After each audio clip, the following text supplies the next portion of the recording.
Democracy and Deception, The Price Nigerians. Pay for Power, a Naija Mirror original. Every 4 years, Nigeria throws a festival of hope. Banners rise, promises multiply, and the word change returns, dressed in new colors, new faces, new slogans. They call it democracy, the government of the people, by the people, for the people. But as the drums fade and the ballots disappear into black bags, the same question echoes through the streets, markets, and campuses. Whose democracy is this, really?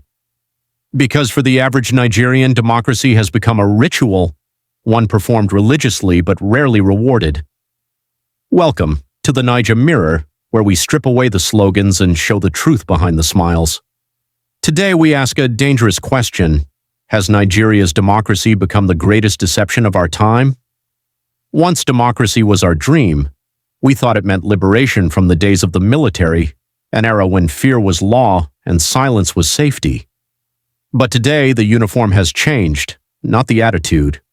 We are no longer ruled by guns but by greed. The ballot box was supposed to be the people's voice. Instead, it became their silence, a box of manipulation stuffed with lies and envelopes of money. Politicians still promise heaven but deliver hunger. They say your vote is your power. But when the dust settles, it feels like our votes became their license to steal. Every election season becomes a market of deceit, where hunger is traded for loyalty and ignorance becomes political currency. Democracy promised freedom, but what we got was a franchise of fraud. In Nigeria, power isn't public service, it's private property. Elections are no longer competitions of ideas, they are auctions of influence. To hold office is to hold immunity, a shield from justice, a pass to wealth. Every 4 years, the same story plays out. A recycled elite, switching parties, changing colors, but never changing character. They fight not for Nigeria, but for access, to contracts, to oil blocks, to kickbacks, and they call it governance. Listen closely. In Nigeria, the poor vote, the middle class argue, and the rich rule. Democracy as practiced here is not government by the people, it's government on behalf of the powerful. Democracy is expensive, they tell us. And indeed, Nigeria spends billions to sustain it. But what do we get in return? Broken schools, collapsed hospitals, unpaid salaries, and a generation that now believes corruption is normal. For every election, trillions are spent, not on the people, but on the process. We buy ballot boxes while children learn under trees. We hire consultants while nurses beg for salaries. We print posters while graduates hawk recharge cards, and when it's all over, the poor are told to be patient, that Rome wasn't built in a day. But how do you build Rome when the builders keep stealing the bricks? In Nigeria, democracy is not governance. It's a show, a drama performed every 4 years. The actors are politicians. The stage is the ballot box, the audience, the citizens. We clap, we chant, we vote, and then we suffer in silence until the next season. But here's the cruel twist. Most of the actors know the script in advance.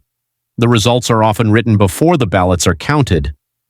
Elections have become a business, the ultimate investment with guaranteed returns. Spend billions during campaigns, steal trillions after victory. And when the looting begins, they remind us to support our leaders, as if patriotism means pretending not to see the theft. Nigeria's democracy is baptized in hypocrisy. Before elections, politicians kneel in churches and mosques, quoting scripture, pretending humility. But the moment they win, they rise as gods.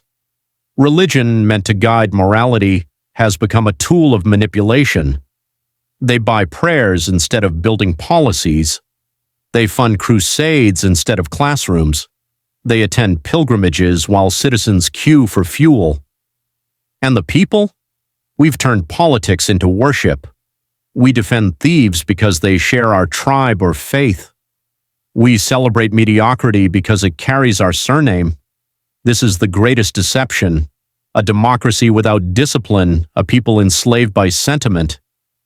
As long as we keep forgiving corruption in the name of tribe and religion, the deceivers will keep returning, richer, bolder, and more shameless. The most dangerous cost of democracy in Nigeria is not the money we lose, it's the mind we waste. A society where ignorance is weaponized and education is starved. They know an enlightened citizen is harder to deceive, so they keep the schools broken, the teachers unpaid, and the youths distracted. Instead of debates, they give us gossip. Instead of facts, they feed us fear. That's why fake news thrives, because truth no longer has sponsors. Our democracy was supposed to raise thinkers, but it produced followers. Because in Nigeria, the easiest way to rule is to keep people too hungry to ask questions. But let's not forget, Nigeria's democracy is not run by Nigerians alone. Foreign powers smile for the cameras, but behind the scenes they write our policies. They donate money for democracy, then collect contracts and return loans disguised as support. Agreements signed in darkness, resources exchanged for aid. It's a global script. Keep Africa dependent, and democracy becomes a puppet show. Even our leaders dance for approval, not from the people, but from the foreign hands that fund their luxury. But hope is not dead, because democracy at its core still belongs to the people, if the people dare to claim it. Real democracy is not in the votes we cast, but in the questions we ask. It is not in the leaders we choose, but in the accountability we demand. The future of Nigeria will not be decided in Abuja, but in the minds of citizens who refuse to be deceived. When Nigerians stop trading conscience for crumbs, when truth becomes more powerful than tribe, when leadership becomes service, not survival, then and only then will democracy stop being a deception and become our redemption. This is the Naija Mirror. We don't sell sympathy, we sell truth, even when it's dangerous. Subscribe to the Naija Mirror, where every story holds a mirror to power, and every truth demands an answer.